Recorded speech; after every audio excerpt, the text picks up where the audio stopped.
જય જોહાર, જય આદિવાસી, જય સંવિધાન।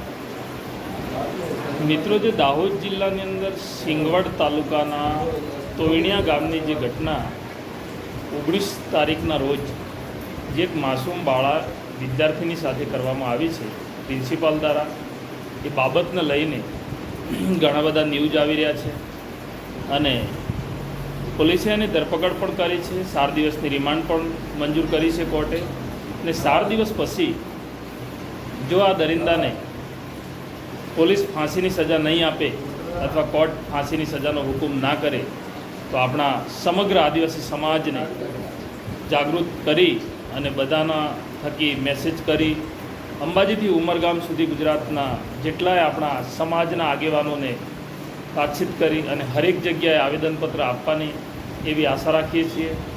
અને બીજા રાજ્યને મણિપુર જેવી રાજ્યની ઘટના ઘટતી હોય અને આપણે આવેદન આપી શકતા હોઈએ તો આપણા રાજ્ય ગુજરાત અને ગુજરાત રાજ્યની અંદર આપણો દાહોદ જિલ્લો આવેલો જિલ્લાની ઘટના હોય, આપણા તમામ આદિવાસી જો ચિંતિત ના થઈએ તો ખરેખર આ એક ખોટું કહેવાય।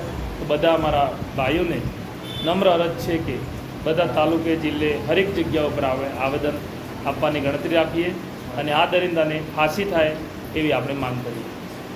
જય સંવિધાન, જય જોહાર।